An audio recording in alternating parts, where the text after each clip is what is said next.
Hello friends, welcome to Vino smart home tips. வீட்டுக்கு தேவையான யூஸ்ஃபுல்லான டிப்ஸ் எல்லாம் தெரிஞ்சுக்கிறதுக்கு நம்ம வினோ ஸ்மார்ட் ஹோம் டிப்ஸ் சேனலை சப்ஸ்கிரைப் பண்ணி வச்சுக்கோங்க. நம்ம சேனலில் இன்றைக்கி என்ன பார்க்க போகிறோன்னா, திணை பொங்கல் தான் பார்க்க போகிறோம். திணைக்கு எந்த அளவு போடணும் அப்படின்றதெல்லாம் அளவுலாம் கொடுத்துருக்கேன், செக் பண்ணிக்கோங்க. இந்த போல் தான் திணை இருக்கும். இந்த திணை ரொம்பவே ஹெல்த்தியாக உள்ளது. இதில் இரும்பு சத்து நிறைய இருக்குது. உங்களுக்கு சுகர் பேஷண்ட் எல்லாருமே நல்லா சாப்பிட்லாம். இதை எப்படி செய்கிறதுன்னு பார்க்கலாம். திணை நான் கொடுத்துருக்குற அளவு எடுத்துக்கோங்க. அது கூட பாசிப்பருப்பு சேர்த்துக்கோங்க. இது கூட நம்ம தேவையான அளவு ஒரு 3 டம்ளர் அளவுக்கு தண்ணி சேர்த்து நல்லா ஊற வச்சுக்கோங்க. ஒரு 1/2 hour ஊற வச்சிட்டிங்கன்னா உங்களுக்கு அது நல்லா பொழு பொழுன்னு கொஞ்சம் நல்லாவே இருக்கும், சூப்பராக இருக்கும், சாஃப்டாகவும் இருக்கும்.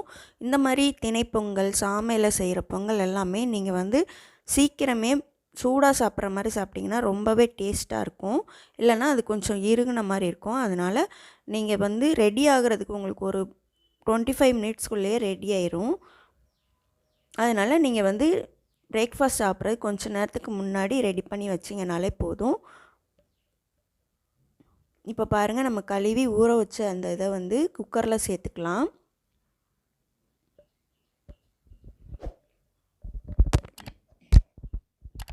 பொங்கல் எல்லாமே செய்யும் போது நம்ம தேவையான அளவுக்கு தண்ணி ஊற்றிட்டு அது கூட ஒரு ஸ்பூன் நெய் ஊற்றுனீங்கன்னா அது பொழு பொழுன்னு கொஞ்சம் நல்லா ஒட்டாமல் வரும். நல்லாவே உங்களுக்கு சாஃப்டாகவும் இருக்கும், கொஞ்சம் உதிரியாக இருக்கிற மாதிரி, கையில் பிசு பிசுன்னு ஒட்டாத அளவுக்கு வரும்.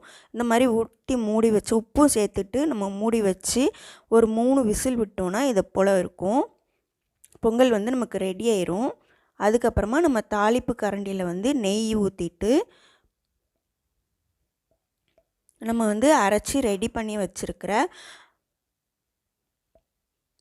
இந்த மிளகு ஜீரக பொடியை போட்டு நம்ம தாளித்து ஊற்றிட்டோம்னா நமக்கு பொங்கல் ரெடி ஆயிரும். இந்த மாதிரி பொங்கல் எல்லாமே நம்ம ஸ்கூல் டயத்தில் அந்த மாதிரி பிரேக்ஃபாஸ்ட்டாக வச்சுட்டோன்னா ரொம்பவே டைம் சேவிங்காக இருக்கும். நம்ம சேனலில் நிறைய டைம் சேவிங் வீடியோஸ் போட்டிருக்கிறேன், செக் பண்ணி பாருங்கள். ஐ பட்டன்லேயும் டிஸ்கிரிப்ஷன்லேயும் லிங்க் கொடுக்குறேன், செக் பண்ணி பாருங்கள். இதை போட்டு நம்ம இதை கிண்டிட்டோன்னா சூப்பராகவே வரும் பொங்கல்.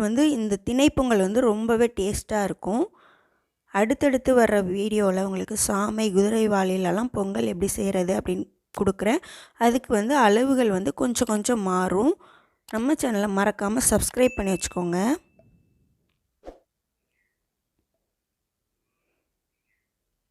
இப்போ பாருங்கள், நமக்கு பொங்கல் ரெடி ஆகிட்டு. இதே அளவுகளோடு நீங்களும் இந்த பொங்கலை செஞ்சு பார்த்துட்டு எப்படி இருக்குன்னு கீழே கமெண்ட் பண்ணுங்கள். இது கூட நம்ம சாம்பார், சட்னி அந்த மாதிரி வச்சு சாப்பிட்லாம். நீங்களும் கண்டிப்பாக ட்ரை பண்ணி பாருங்கள்.